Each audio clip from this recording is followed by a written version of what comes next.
ഇനി ഗൾഫിൽ നിന്നൊക്കെ ആരെങ്കിലും വരാനുണ്ടെങ്കിൽ നിങ്ങൾക്ക് എന്താ വേണ്ടതെന്ന് ചോദിച്ചാൽ ഈ ഒരു നൂഡിൽസ് ഒരു പാക്കറ്റ് കൊണ്ടുവരാൻ പറഞ്ഞോളൂ കേട്ടോ.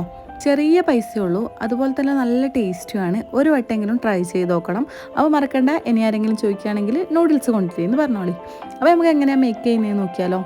ഇതിൻ്റെ പാക്കിംഗ് ഒക്കെ എന്ന് പറഞ്ഞാൽ നമ്മൾ സാധാരണ 10 രൂപേൻ്റെ ആ ഒരു പാക്കറ്റില്ലേ, ആ ഒരു പാക്കറ്റ് നൂഡിൽസ് തന്നെയാണ് വരുന്നത്. കുറച്ച് വെള്ളം ഒഴിച്ച് കൊടുക്കുക, ആ പാക്കറ്റ് കട്ട് ചെയ്യുക. പിന്നെ ഈ ഒരു നൂഡിൽസിനൊരു പ്രത്യേക ഒരു ടേസ്റ്റ് ഉണ്ട്. നമ്മൾ സാധാ ആ ഒരു നൂഡിൽസ് പോലെയല്ല കേട്ടോ ഇവിടുത്തെ ടേസ്റ്റ് അല്ല, ഒരു പ്രത്യേക ടേസ്റ്റ് ഉണ്ട്. പിന്നെ അതിൽ എക്സ്പയറി ഡേറ്റ് ഒക്കെ എന്ന് പറഞ്ഞാൽ 1 മാസത്തിനൊക്കെ ഉള്ളൂ, പെട്ടെന്ന് തന്നെ ഡേറ്റ് തീരുന്നുണ്ട് കേട്ടോ. പിന്നെ ഇതിൽ മസാല കാര്യമായിട്ടൊന്നും വരുന്നില്ല. ഒരു ചെറിയ പാക്കറ്റ് ഓയിലും അതിലെന്തോ ഒരു മസാലയും വരുന്നുണ്ട് കേട്ടോ.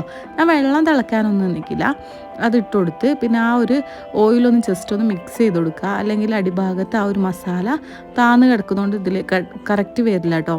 പിന്നെ ഇതിൽ നമ്മൾ ഉപ്പ് ഇട്ട് കൊടുക്കണം, അതുപോലെ കുറച്ച് മുളകിൻ്റെ പൊടിയാണ്, അത് എന്തോ ഒരു മസാലയാണ്, അതും കൂടി ചേർത്ത് കൊടുക്കുക. പിന്നെ ഉപ്പിടുമ്പോൾ പ്രത്യേകം ശ്രദ്ധിക്കുക, എന്താ വെച്ചാൽ നല്ല ഉപ്പാണ്. ആ പാക്കറ്റ് ഫുള്ള് ഉപ്പ് കൊട്ടിയാൽ നല്ല കയ്പ്പായിരിക്കും, അതുകൊണ്ട് ഉപ്പ് ശ്രദ്ധിച്ച് മാത്രം ഇടുക. പിന്നെ ഞാനതിലേക്ക് ഒരു മുട്ടയും കൂടി പൊട്ടിച്ച് വയ്ക്കുന്നുണ്ട്. ഇളക്കമൊന്നും ചെയ്യരുത്, മുട്ടേൻ്റെ ടേസ്റ്റ് കിട്ടിപ്പോവും, അതുകൊണ്ട് ഇളക്കമൊന്നും വേണ്ട. ഒന്ന് വെന്താൽ നമുക്ക് എന്ത് ചെയ്യുക, ഫ്ലെയിം ഓഫ് ചെയ്യുക. ആ വെള്ളത്തോട് കുറച്ച് വെള്ളം അതിൽ വെക്കണം, എന്നാൽ ആ ടേസ്റ്റ് ഈ ചൈനീസ് നൂഡിൽസൊക്കെ കണ്ടില്ലേ, അത് കുറച്ച് വെള്ളത്തോടെ ഉണ്ടാവുക. അപ്പോൾ ഇങ്ങനെ ഉണ്ടാക്കി നോക്കുക, ട്രൈ ചെയ്ത് നോക്കിയിട്ട് ഫീഡ്ബാക്ക് അറിയിക്കുക.